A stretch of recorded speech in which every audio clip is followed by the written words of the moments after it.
Hello friends, welcome to my YouTube channel. SSC GD exam का GK GS का test series मैं लगातार कराते आ रहा हूं और एग्ज़ाम के 2 दिन पहले तक मैं कराते रहूंगा। जीके जीएस से इस बार 20 प्रश्न आने वाले हैं। मैथ से भी 20 प्रश्न रहेंगे, रीजनिंग से भी 20 प्रश्न रहेंगे, हिंदी या इंग्लिश जो भी आप सब्जेक्ट चुने हैं हिंदी या इंग्लिश से उसमें से आपका 20 प्रश्न रहेंगे।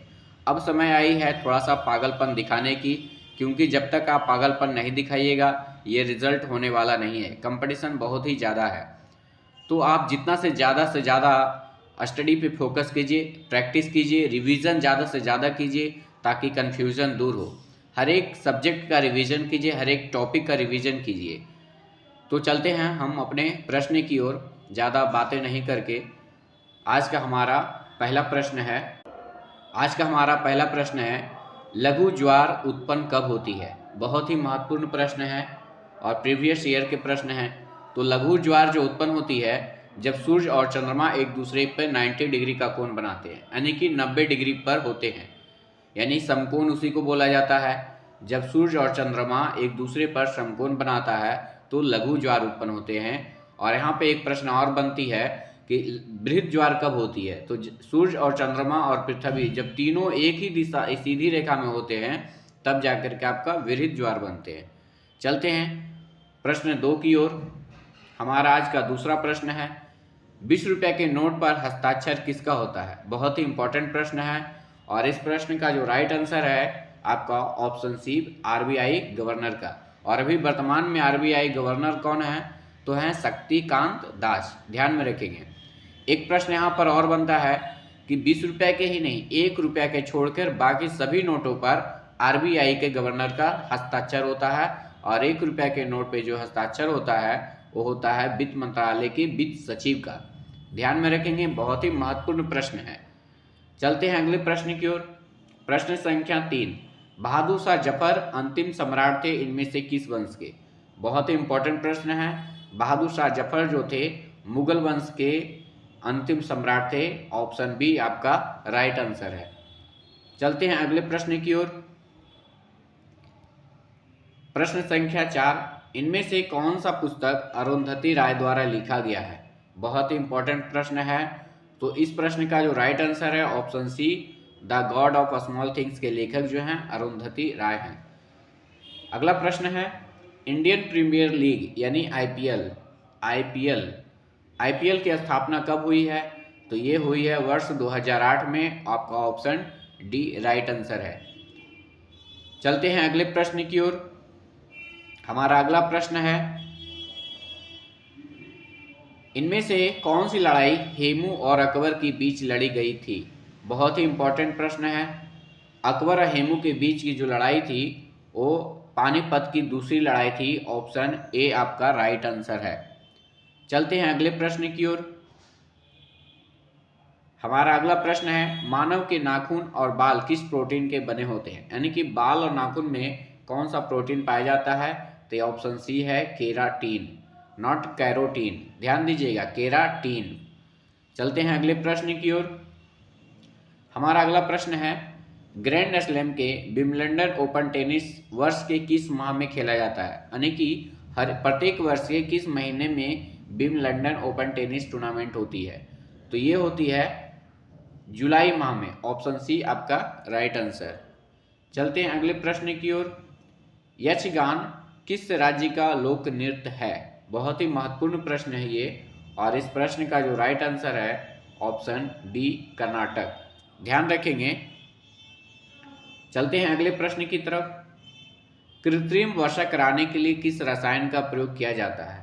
बहुत ही महत्वपूर्ण प्रश्न है और इस प्रश्न का जो राइट आंसर है option C, silver iodide. Silver iodide के वजह से ही कृत्रिम वर्षा कराया जाता है।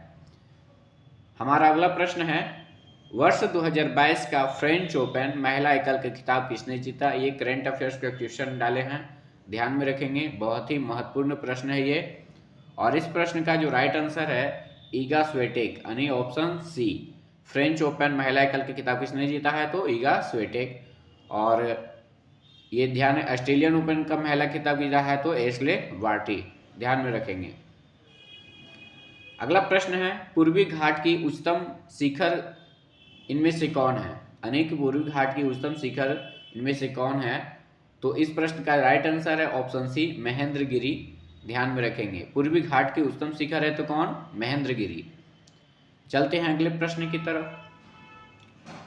आंद्रे अजोले वर्तमान में किस अंतर्राष्ट्रीय संस्था के प्रमुख हैं? बहुत ही महत्वपूर्ण प्रश्न है और इस प्रश्न का राइट आंसर है ऑप्शन ए, यूनेस्को। यूनेस्को के वर्तमान में प्रमुख कौन है? तो आंद्रे अजोले। चलते हैं अगले प्रश्न की ओर।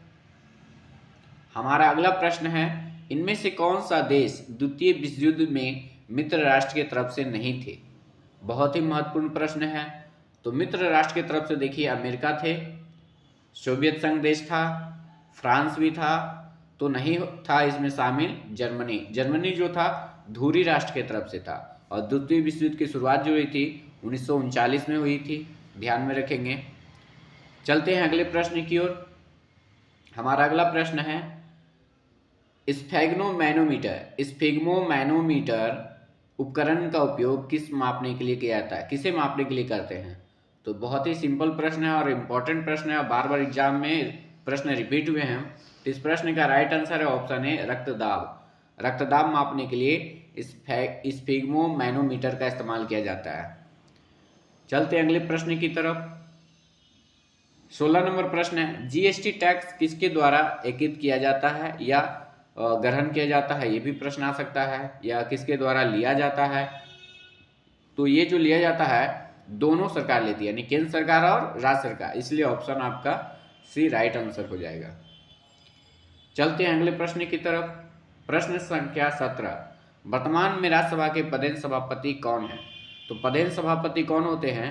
राज्यसभा के पदेन सभापति उपराष्ट्रपति होते हैं। तो वर्तमान में उपराष्ट्रपति अभी कौन है? तो अभी हैं जगदीप धनखड़। प्रश्न को घुमाकर पूछा जा सकता है, इसलिए कंफ्यूजन ना होइएगा, ध्यान रखिएगा। चलते हैं अगले प्रश्न की ओर। प्रश्न संख्या 18, डूबते सूर्य का देश किस देश को कहा जाता है? देखिए बहुत ही इंपॉर्टेंट प्रश्न है। उगते सूर्य का देश तो जानते हैं जापान को बोला जाता है, लेकिन डूबते सूर्य का देश ब्रिटेन को बोला जाता है। तो इस प्रश्न का राइट आंसर ऑप्शन ए होगा। ध्यान में रखेंगे, डूबते सूर्य का देश ब्रिटेन को बोला जाता है। किसे बोला जाता है? तो ब्रिटेन को। ध्यान में रखेंगे। चलते हैं अगले प्रश्न की तरफ। प्रश्न संख्या 19, भारतीय अंतरिक्ष संघ के अध्यक्ष वर्तमान में कौन हैं? बहुत ही महत्वपूर्ण प्रश्न है और इस प्रश्न का राइट आंसर है ऑप्शन बी, जयंत पाटिल। जयंत पाटिल हैं जो भारतीय अंतरिक्ष संघ के वर्तमान अध्यक्ष। चलते हैं अगले प्रश्न की तरफ। हमारा अगला प्रश्न है और आज का इस वीडियो का अंतिम प्रश्न है। और जो भी इस सेशन वीडियो में प्रश्न है सभी VVI हैं, महत्वपूर्ण हैं और प्रीवियस ईयर एग्जाम के प्रश्न हैं। करंट अफेयर्स प्रीवियस ईयर के एग्जाम में नहीं आएंगे, ध्यान में रखेंगे। और करंट अफेयर्स दिए हैं इंपॉर्टेंट प्रश्न जो कि एग्जाम में आने की चांसेस है, संभावनाएं हैं। वर्ष 2026 में एशियाई खेल कहाँ आयोजित होंगे? बहुत ही इंपॉर्टेंट है और इस प्रश्न का राइट आंसर है ऑप्शन सी, जापान के नायोगा डिस्ट्रिक्ट में होंगे, नायोगा शहर में होंगे। ध्यान में रखेंगे। तो 20 प्रश्न समाप्त हो गया। 20 प्रश्न समाप्त होने के बाद हम एक रीजनिंग का प्रश्न रखे हैं टेस्ट में, तो चलिए देखते हैं। तो इस प्रश्न का जो आंसर है आप कमेंट बॉक्स में लिखें और अगर नहीं ये बन रहा है तो मुझे कमेंट करें, हम इस पर एक वीडियो बनाएंगे। फिर मिलते हैं अगले वीडियो में, तब तक के लिए जय हिंद। वीडियो को तेज़ी में बनाए हैं ताकि समय